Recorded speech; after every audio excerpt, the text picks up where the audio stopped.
जिन्नात की हाजिरी या कोई शैतानी ताकत जिसके ज़रिए आप किसी भी असंभव काम को भी संभव बना सकते हैं। तो आप बने रहिएगा इस वीडियो में। आपको एक ऐसा ही अमल बता रहा हूँ जिसके ज़रिए आपका कोई भी फंसा हुआ कार्य है, कोई भी रुका हुआ कार्य है, आपको कोई समस्या है, तो ऐसी समस्याओं से आप निपट सकते हैं इस अमल के ज़रिए। इसमें एक ऐसी शक्ति है जो शैतानी शक्ति है, लेकिन आपका कार्य है वो बहुत तीव्र गति से हो जाएगा। तो आप बने रहिएगा, आप वीडियो पूरा देखिएगा, पूरा सुनिएगा। आपको क्या करना है कि आपको किसी भी बुधवार, गुरुवार या शुक्रवार, इस 3 दिन की रात्रि होती है ना, इन 3 रात्रि में किसी भी दिन ये जो कार्य है आपको शुरू करना है। और आपको एकांत जगह पर जाना है। हो सके तो आबादी बस्ती होती है ना, उससे थोड़ा दूर जाए, यानी जहाँ लोगों का रहना सहना है उससे थोड़ा दूर जाए। और वहाँ जाने के बाद में आपको एकांत की जगह में जाने के बाद में जहाँ पर आपकी व्यवस्था आपको संभव लगती है, वहाँ पर ऐसा नहीं है कि आप उसी रात्रि में निकल जाए। आपको पहले वो जगह तय करनी है कि आप रोजाना किस जगह पर उस अमल को करेंगे। तो वो आपको दिन में जा कर के उस जगह को तय करना है, उस जगह को देखना है। वो चाहे कमरा है, आपके खेत खलियान का है, कोई बावड़ी का है, या कोई जंगल का है, या ऐसा कोई भी जगह है, वहाँ जाना है। और वो जगह तय करने के बाद में आपको वहाँ पर रात्रि में रोजाना इसका जप करना है। जब आपको इसका रात्रि में अमल करने का समय रहेगा 10 बजे के बाद में, यानी जितना लेट होगा उतना सही रहेगा। आप 10 बजे के बाद में जाके 10, 11 बजे, 12 बजे जाके भी आप कर सकते हैं। इस अमल का रोजाना आपको ज़्यादा नहीं करना है, आधे घंटे तक, 20 मिनट, आधे घंटे तक आपको जप करना है। गिनना कुछ भी नहीं है, आपको कोई माला लेने की भी ज़रूरत नहीं है। और रख सकते हैं तो माला वो खैर रख सकते हैं, उसका कोई फिक्स नहीं है, लेकिन नहीं लेंगे तो कोई नहीं। आपको केवल इसको मुख्य ज़बानी याद करना है। इसमें ज़्यादा नहीं है, केवल 2 शब्द है, 2 शब्द को याद रखना है। और उसी से आपकी वो शक्ति है जो साथ देगी, आपको सिद्धि होगी और वो हमेशा आपका साथ देगी। वहाँ जाने के बाद में आपको इत्र वगैरह छिड़कना, आसपास में जहाँ बैठते हैं वहाँ पर अपने कपड़ों पर, बदन पर इत्र वगैरह छिड़कना है और धूप जलाना है। लोबान अगर होता है तो बेहतर है कि आप लोबान जलाएं वहाँ पर, नहीं तो आप लोबान वगैरह की अगरबत्ती भी लेके जा सकते हैं और उसको ज़रूर जलाएं। वो जलाने के बाद में आपको इस अमल को बिस्मिल्लाहिर्रहमानिर्रहीम बोलते हुए शुरू करना है। अमल आपको मैं बता देता हूँ, इस अमल को आपको शुरुआत करना है। अमल है या दाफ़ी उल बलियात, या दाफ़ी उल बलियात, ये इसका अमल है। और इस अमल का आपको लगातार पढ़ते जाना है, पढ़ते जाना है, पढ़ते जाना है, ठीक है। या दाफ़ी उल बलियात, या दाफ़ी उल बलियात, इस प्रकार से इसको पढ़ते जाना है, पढ़ते जाना है। और जब आप 15-20 मिनट का समय जब आपका पूरा होगा ना, उससे पहले वहाँ पर आपको कोई आवाज़ें हैं, कोई बात करता है, कोई हलचल है, या कोई हिलना डुलना, कोई आसपास में कोई ऐसी वस्तु पड़ी है वो हिलेगी, कोई पेड़ पौधा है तो वो हिलेगी, ऐसा कुछ आपको नज़र आना या महसूस होना शुरू हो जाता है। ये अनुभव पहले दिन से होता है। अगर आप सही तरीके से करते हैं तो ये 100% सही है, और इसको करना सही तरीके से है तभी इसका फ़ायदा मिलेगा। केवल आप आजमाने के तरीके से जाएंगे तो ये एक शैतानी शक्ति है और हो सकता है आपको कोई नुकसान पहुंचा दे। तो मैं नहीं चाहता कि आपको कोई नुकसान पहुंचाए, मैं केवल आपको जानकारी मात्र दे रहा हूँ। कोई नुकसान होगा तो जिसकी जिम्मेदार आप खुद होंगे, इसका हम कोई जिम्मेदार नहीं है, क्योंकि मैं केवल जानकारी के हिसाब से ही आपको बता रहा हूँ।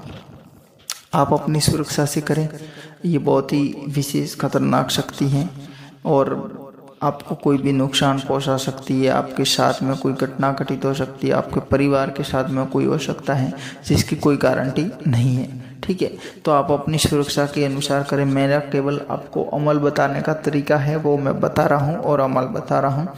अब करना आपको अपनी सुरक्षा के अनुसार है। सुरक्षा तो आपको करनी पड़ेगी, जो मैंने पिछले वीडियो में बताया, सुरक्षा कैसे करते हैं, शैतानों से सुरक्षा कैसे करते हैं, या और किसी शक्तियों से सुरक्षा कैसे करते हैं, या अपने को मजबूत कैसे बताते हैं, ऐसे सारी मैंने पहले ही बता सके।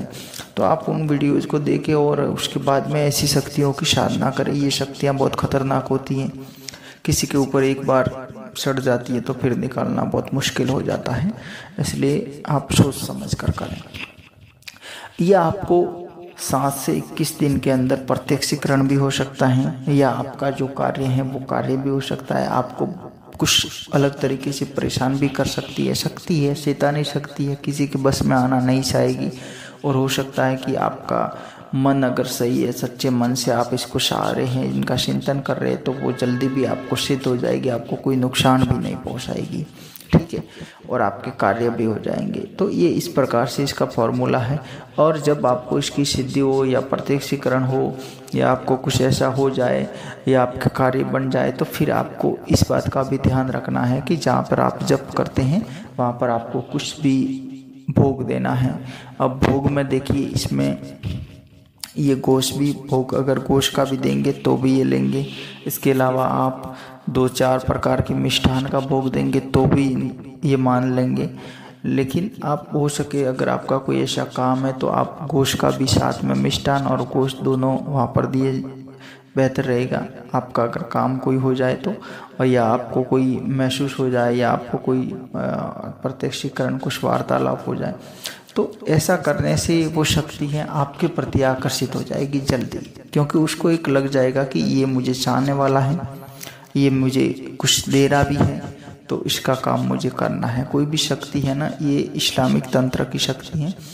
ये शक्ति बिना कुछ कार्य किए कभी भी किसी का कोई खाएगी नहीं। ये एक ऐसे वसन पर चलने वाली शक्ति है। बहुत नेक शक्तियाँ होती है, शैतान कोई बात नहीं, लेकिन नेक शक्तियाँ होती हैं। इसलिए आपको सही तरीके से ही इसका व्यवहार करना है, सही तरीके से ही इसको काम में लेना है। और जब भी ऐसी शक्तियों की कभी भी आप साधना शुरू करें तो अपने मन में कभी भी बुरा ख्याल ना रखें, यानी उन शक्तियों के प्रति कभी बुरा ख्याल ना रखें। हमेशा प्रेम से, भाईचारे से और अपनापन मान के ही शक्तियों की साधना करें, बेहतर रहेगा। नहीं तो आपको अच्छे की जगह कहीं बुरा हो सकता है। आपके नज़रिए में, आपके मन में कोई बुरा ऐसा अगर उनको थोड़ा बहुत भी लगा तो वो आपके साथ में कोई घटना घटित कर सकते हैं। आपका कोई बिगड़ा हुआ काम है तो उसको और ज़्यादा बिगाड़ सकते हैं। आपने और उनके साथ में अगर कोई ऐसे शब्दों का प्रयोग किया या आपने सोच गलत बना ली या आपने कुछ ऐसा उलट पुलट कर दिया तो वो आपके घर पर भी कोई नुकसान पहुंचा सकते हैं। आपके पारिवारिक मेंबर के साथ में कुछ कर सकते हैं। मान लीजिए आप मजबूत है, आपने साधनाएं कर रखी हैं, आपने कोई अमल कर रखे हैं, आपने और भी कुछ दुआएं कर रखी हैं, तो उसका प्रभाव होगा कि वो आप पर अटैक नहीं कर सकेगा, इतना हो सकता है। लेकिन आपके जो अपने हैं दूसरे, उन पर तो वो अटैक कर सकता है, क्योंकि उनके पास में तो इतना पावर होगा नहीं। तो इन सारी बातों से आपको समझना है, फिर तंत्र का कार्य करना है। तंत्र है ये कोई भी किराना विराना का सामान नहीं है कि आप, मैंने कह दिया, आपने कर दिया, हो जाएगा या नहीं हो जाएगा। वो एक रिजल्ट की बात बाद में रहती है, लेकिन करने का तरीका होता है, उसको सही तरीके से करना पड़ता है। मंत्र जो अमल है मैंने बता दिया, या दाफिहुल बलियात, या दाफिहुल बलियात, या दाफिहुल बलियात, इस प्रकार से इसका जप करना है। शुरुआत में आपको 3 बार, कम से कम 3 बार बिस्मिल्लाहिर्रहमानिर्रहीम, बिस्मिल्लाहिर्रहमानिर्रहीम, बिस्मिल्लाहिर्रहमानिर्रहीम ये बोलना है। और इसको दुआ के साथ में करना है कि जो भी मैं अल्लाह खुदा आपके नाम से कर रहा हूँ उसमें मुझे सफलता देना, ठीक है। और इसके बाद में आप इसी को कहे हुए को आप फिर आप अपने साइड में घेरा बना सकते हैं। इससे भी आपकी सुरक्षा हो जाएगी और अपने तरीके से और करें तो भी बेहतर है। तो ये छोटा सा अमल था जो मैंने आपको बता दिया, आप इसको सिद्ध कर सकते हैं। आपको वीडियो अच्छा लगे लाइक शेयर सब्सक्राइब ज़रूर कीजिएगा और अपने दोस्तों के साथ में शेयर ज़रूर करना।